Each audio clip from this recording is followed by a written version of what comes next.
Hey everyone, today's video is a very short video and we're just trying to figure out what are the main kind of differences between Microsoft Copilot Premium and Basics and how do you identify what sort of license you currently have. So as I mentioned, very short, very basic video and let's just dive into it.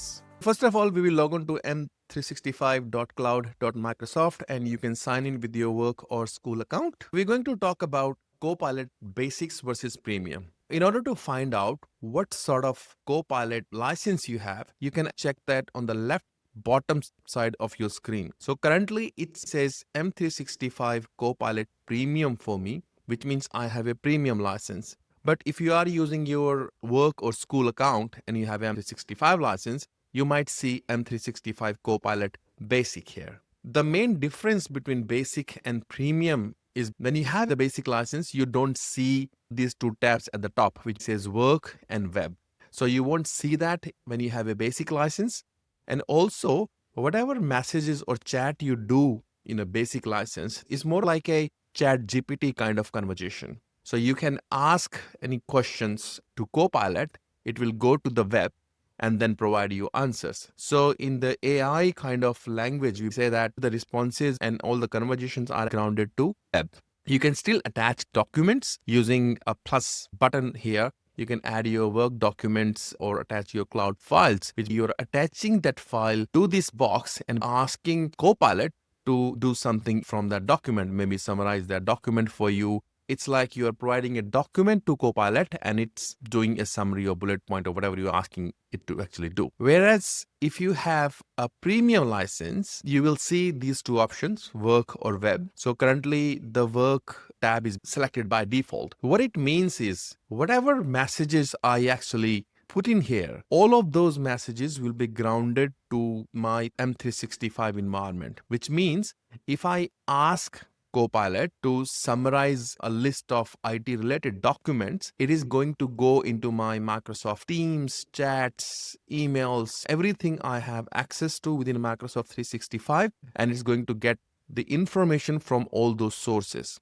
So which means it is actually grounded to M365. Just put it this way, it's actually contained for whatever access you have in Microsoft 365. Now, you must be wondering what happens to the security. In both Microsoft 365 Copilot Basic and Premium, you are guarded by the enterprise data protection. So if you see the green tick on top right of your screen, which basically says if you are logged in with your work or school account, you are still within the data protection provided by Microsoft 365 ecosystem. One thing you need to know what it means by the enterprise data protection is, I'll open this tab for you. There are some important things to know about Microsoft 365 Copilot Chat. First of all, Microsoft 365 Copilot Chat uses your work or school account for authentication and automatically provides enterprise data protection when you are signed in with that account. Copilot is not training any AI based on your prompts or responses. Your prompts, including any work content you add to prompt,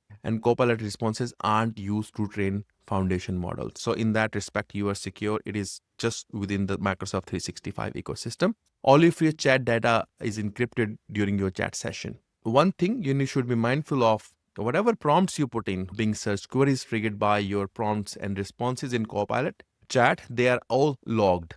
So your admins can actually use search and audit tools from Microsoft to view that logged information. So whatever you are chatting and whatever you are putting in, your admins can actually audit those logs. So make sure you don't put any rubbish into those. So Microsoft 365 Copilot Chat helps to safeguard you against harmful content such as violence, graphic, that's pretty standard. What it means is whatever search prompts, responses you are getting, unlike other tools like ChatGPT or Cloud, they actually train their AI systems based on your prompts or responses. But with Copilot, it's not actually doing that. The only thing happening is all of your chats and prompt and responses are actually logged within your IT systems, and your AI can actually go through those audit logs. Now with Premium, you must be wondering what are the other things you can actually do. So if you click on these three, there are some of the prompts which are provided by Microsoft.